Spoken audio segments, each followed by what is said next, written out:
Today let's start with a new topic that is electric field. ठीक, अब इस topic को पढ़ने से पहले थोड़ा सा कूलम्स लॉ रिवाइज करेंगे। तो कूलम्स लॉ हमें क्या कहता है कि अगर दो सेम चार्जेस हैं तो वो एक दूसरे को रिपल करेंगे by a force of repulsion. अगर दो आपके अनलाइक चार्जेस हैं तो वो एक दूसरे को अट्रैक्ट करेंगे बाय फोर्स ऑफ अट्रैक्शन। और इसी फोर्स का फॉर्मूला उन्होंने क्या लिखा था, K Q1 Q2 upon R square. अब अगर हम इस फॉर्मूले की बात करें तो बेटा ये फॉर्मूला और ये जो फोर्स है ये दो इलेक्ट्रिक चार्जेस के बीच में लग रहा था, ठीक, लेकिन ये फोर्स उन इलेक्ट्रिक चार्जेस के बीच में लग क्यों रहा था, मतलब ऐसा क्या हो रहा था चार्जेस के बीच में कि ये फोर्स उन दोनों को या तो रिपल कर रहा था या तो अट्रैक्ट कर रहा था। तो कूलम्स लॉ में ऐसा कोई भी जस्टिफिकेशन इसके बारे में नहीं है कि ये फोर्स आखिर लग क्यों रहा है, ठीक। तो इसके लिए हम आते हैं दूसरे टॉपिक पर, दूसरे कॉन्सेप्ट पर, और इस कॉन्सेप्ट को हम बोलते हैं इलेक्ट्रिक फील्ड। इलेक्ट्रिक फील्ड एक बड़ा इंपॉर्टेंट टॉपिक है। इसको पढ़ने से पहले हम सबसे पहले फील्ड जान लेते हैं कि फील्ड का मतलब क्या है।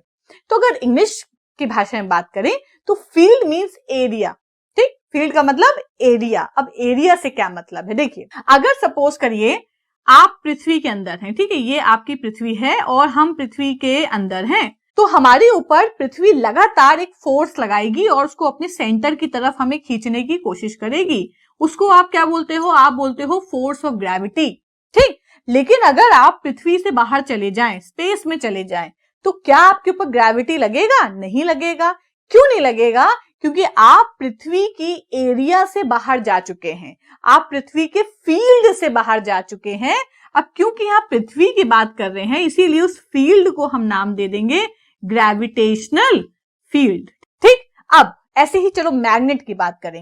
अब अगर एक मैग्नेट है और वो एक लोहा है, कोई लोहा है या पिंस है आयरन के, उसको अपनी तरफ खींचेगा, ठीक है, आपको तो पता है कि ये अब उसको अपनी तरफ खींच लेगा।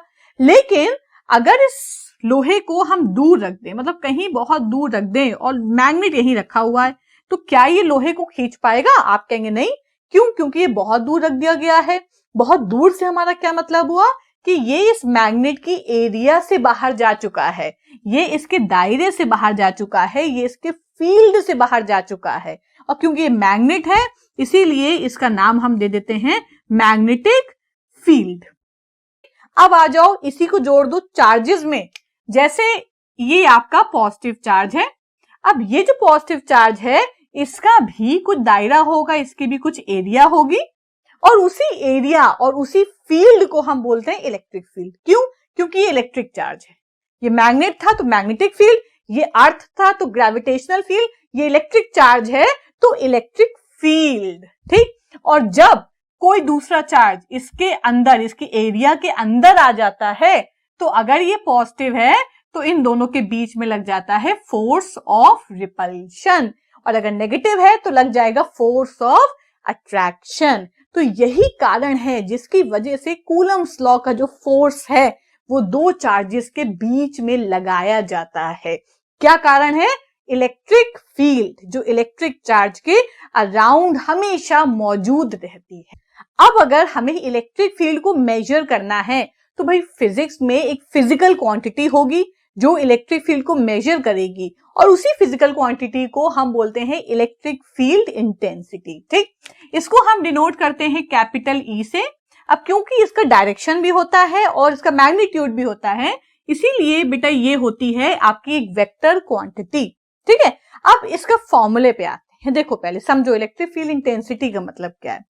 इंटेंसिटी का मतलब क्या हुआ? क्षमता, ठीक है, कैपेबिलिटी। अब सपोज करिए ये एक प्लस क्यू चार्ज है, आपको देखना है कि इस प्लस क्यू चार्ज की कितनी इंटेंसिटी है, मतलब इसके अराउंड जो इलेक्ट्रिक फील्ड जनरेट की है इसने वो कितनी पावरफुल है, उसके अंदर कितनी कैपेबिलिटी है कि वो दूसरे चार्ज को रिपल कर सके या अपनी तरफ खींच सके, ये आपको देखना है। तो उसके लिए आप ऐसे तो कुछ काम कर नहीं पाओगे। आप क्या करोगे कि बाहर से एक दूसरा चार्ज लेकर के आओगे। जैसे हमने क्या किया, बाहर से हम एक दूसरा चार्ज लेकर आए और उसको हमने कहां रख दिया? इस इसकी इलेक्ट्रिक फील्ड के अंदर रख दिया। जैसे ही ये दूसरा चार्ज हम इसके पास लेकर आए, ये भी पॉजिटिव है, ये भी पॉजिटिव है, तो इन दोनों के बीच में क्या लग जाएगा? फोर्स ऑफ रिपल्शन लग जाएगा। और ये फोर्स की वजह से ये वाला चार्ज इसको धक्का मारेगा। ठीक है, अब कितनी तेज धक्का मार पाएगा उसको हम बोलते हैं इलेक्ट्रिक फील्ड इंटेंसिटी। तो ध्यान दो, इलेक्ट्रिक फील्ड इंटेंसिटी अगर इसकी पता करनी है तो उसके लिए हमें एक दूसरा चार्ज उसके इलेक्ट्रिक फील्ड के अंदर लाना होगा। जैसे ये सपोज करो ये इलेक्ट्रिक फील्ड है इसकी, उसकी इलेक्ट्रिक फील्ड के अंदर लाना होगा। जैसे ही अंदर लेकर आए, ये तुरंत इसको धक्का मारना शुरू करेगा बाय फोर्स। कौन सा फोर्स? Repulsive force. और हम वहां से इलेक्ट्रिक फील्ड इंटेंसिटी पता कर पाएंगे। ठीक, फॉर एग्जाम्पल, छोटा सा एग्जाम्पल लें। अगर भाई कोई पहलवान है, हमें देखना है कि ये पहलवान में कितनी ताकत है, तो भाई कैसे देखोगे? एक दूसरा पहलवान लेकर के आओगे रिंग में और आप दोनों को लड़वाओगे और देखोगे कि आपके पहलवान में कितनी ताकत है। अगर वो हरा देगा तो भाई वो पावरफुल है, नहीं हरा पाएगा तो उसके अंदर ताकत नहीं है। वैसे ही ये हमारा पहलवान है। ठीक, हमें इसकी ताकत देखनी है। अब क्योंकि इसकी बात करेंगे तो भाई थोड़ा फिजिक्स में भी आ जाओ। इसको हम बोलेंगे सोर्स चार्ज, क्योंकि यही मेन है, इसी की तो बात कर रहे हैं। इसको टेस्ट करने के लिए हम एक दूसरा चार्ज लेकर आए, तो इसीलिए इसको बोलेंगे टेस्ट। अब क्योंकि पॉजिटिव है तो इसको बोलेंगे टेस्ट पॉजिटिव चार्ज। ठीक है, ये हो जाएगा आपका टेस्ट पॉजिटिव चार्ज। अब फॉर्मूला क्या बन जाता है इलेक्ट्रिक फील्ड इंटेंसिटी का? फॉर्मूला बन जाता है force exerted on test positive charge by source charge. तो भाई ये आपकी इलेक्ट्रिक फील्ड इंटेंसिटी होती है और बड़ा इंपॉर्टेंट टॉपिक है ये, और ये कॉन्सेप्ट बड़ा इंपॉर्टेंट है। अगर ये कॉन्सेप्ट याद होगा तो फॉर्मूला जिंदगी में कभी नहीं भूलोगे। ठीक, तो फोर्स किस पर लग रहा है? टेस्ट पॉजिटिव चार्ज पर लग रहा है, और तभी आप इलेक्ट्रिक फील्ड इंटेंसिटी कैलकुलेट कर पा रहे हो। किसकी? प्लस क्यू चार्ज की इलेक्ट्रिक फील्ड इंटेंसिटी कैलकुलेट हो रही है। ठीक, यूनिट बताओ। फोर्स की यूनिट क्या होती है? न्यूटन, और चार्ज की यूनिट कूलम, तो इसकी यूनिट हो गई न्यूटन पर कूलम। अब ये इलेक्ट्रिक फील्ड अगर हमको देखना है, मतलब हम जानना चाहते हैं कि देखने में कैसा होगा, तो इसका एक पिक्चर बनानी पड़ेगी, इसका एक पिक्टोरियल रिप्रेजेंटेशन देना पड़ेगा, और उस पिक्टोरियल रिप्रेजेंटेशन का नाम है इलेक्ट्रिक फील्ड लाइंस या फिर इलेक्ट्रिक लाइंस ऑफ फोर्सेस। तो चलिए हम देखते हैं। तो इलेक्ट्रिक फील्ड पढ़ने के बाद हमने इलेक्ट्रिक फील्ड पढ़ा, जिसमें हमने ये देखा कि it is the space created around the electric charge where force of attraction और force of repulsion is experienced. ठीक, अब अगर उसकी पिक्चर बनानी है तो उसके लिए हमें नए टॉपिक पर जाना पड़ेगा, इलेक्ट्रिक फील्ड लाइंस, मतलब लाइंस ऑफ इलेक्ट्रिक फील्ड। ठीक, कैसी होती है बेटा? देखिए, ये जो इलेक्ट्रिक फील्ड लाइंस है, अगर इसकी बात करें तो ये इमेजिनरी लाइन है, मतलब हमको दिखता नहीं है। अगर मैग्नेट की बात करें तो मैग्नेट के अराउंड में मैग्नेटिक फील्ड होता है, तो उसके अराउंड भी लाइंस होती हैं, पर वो लाइन हमको दिखती तो है नहीं, वो हमारी इमेजिनेशन है कि वो ऐसी दिखती होगी। ठीक, these are the imaginary line which are drawn around the electric charge in an electric field। ठीक, अब देखो, अगर एक पॉजिटिव चार्ज है तो ये कैसी लाइन हो गई भाई? पहले लिख लेते हैं, ये आपकी हो गई इमेजिनरी लाइन। ठीक है, किसकी पिक्चर बनाता है? ये इलेक्ट्रिक फील्ड की पिक्चर बनाता है। अब देखो, अगर एक चार्ज पॉजिटिव है तो पॉजिटिव चार्ज की टेंडेंसी क्या है कि वो बाकी सबको धक्का मारने की कोशिश, रिपल्शन क्रिएट करने की कोशिश करेगा। मतलब ये सोर्स चार्ज है, आप कहेंगे कि अगर नेगेटिव है तो अट्रैक्ट करेगा, लेकिन यहां पर हम जब भी सोर्स चार्ज की इंटेंसिटी कैलकुलेट करते हैं तो बाहर से पॉजिटिव टेस्ट चार्ज लेकर आते हैं। ठीक है, पॉजिटिव टेस्ट चार्ज लेकर आते हैं। अब ये देखो, ये जो चार्ज है इसकी इंटेंसिटी क्या है? इसका काम क्या है कि ये रिपल्शन क्रिएट करने की कोशिश करेगा, तो इसकी जो इलेक्ट्रिक फील्ड लाइंस है वो बाहर की तरफ होंगी, मतलब बाहर को निकलती हुई होंगी। ठीक, ऐसे ही अगर माइनस पर आ जाओ, नेगेटिव चार्ज पर, तो ये अट्रैक्ट करने की कोशिश करता है, तो इसकी इंटेंसिटी क्या है? इसकी अगर फील्ड लाइंस बनाने पर आओगे तो अंदर की तरफ होंगी, वो मतलब पॉजिटिव चार्ज को अंदर लेने की कोशिश करेगा। ठीक है, अब अगर हम दोनों को ज्वाइन कर दें, मतलब एक पॉजिटिव और एक नेगेटिव यहां पर रख दें, तो भाई इसकी इलेक्ट्रिक फील्ड लाइंस और इसकी इलेक्ट्रिक फील्ड लाइंस आपस में मर्ज होंगी। ठीक है, कैसे होंगी देखिए चलिए।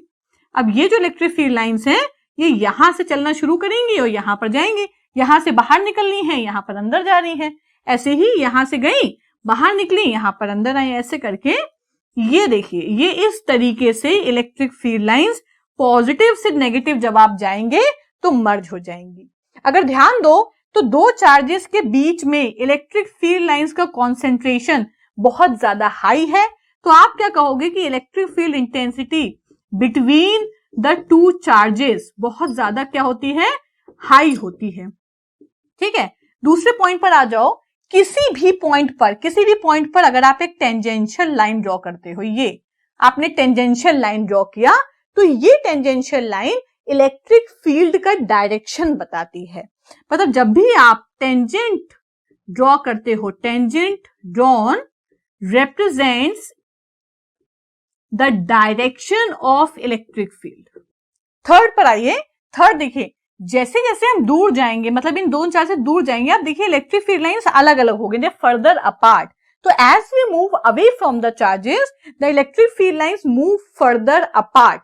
मतलब क्या होगा कि यहां पर इलेक्ट्रिक फील्ड इंटेंसिटी कम होती चली जाएगी। तो थर्ड पॉइंट आपका हो गया, यहां लिख लेते हैं, थर्ड पॉइंट हो गया, as we move away from the charges, the intensity of electric field line decreases। तो ये तो कुछ प्रॉपर्टीज हो गई इलेक्ट्रिक फील्ड लाइंस की। अब हम आते हैं, अगर ये दो चार्जेस आपके दोनों सेम नेचर के हो, मतलब दोनों ही पॉजिटिव हो, ठीक, तो देखिए इलेक्ट्रिक फील्ड लाइंस कैसे बनेंगी।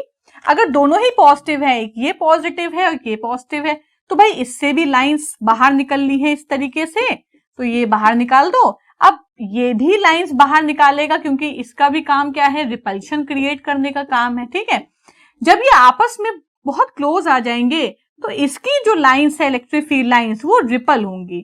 और कौन रिपल करेगा, जो इसके सामने वाला चार्ज होगा। मतलब इनमें क्या क्रिएट होगा, रिपल्शन। और इस तरीके से इनके इलेक्ट्रिक फील्ड लाइंस को हम रिप्रेजेंट कर सकते हैं।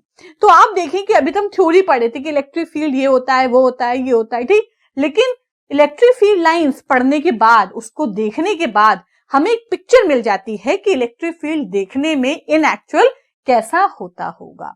So this is all about the electric field. I hope कि आपको वीडियो समझ में आया होगा। अगर कोई प्रॉब्लम हो या आपको कुछ पूछना हो तो आप कमेंट बॉक्स में जरूर उसको मेंशन कर सकते हैं।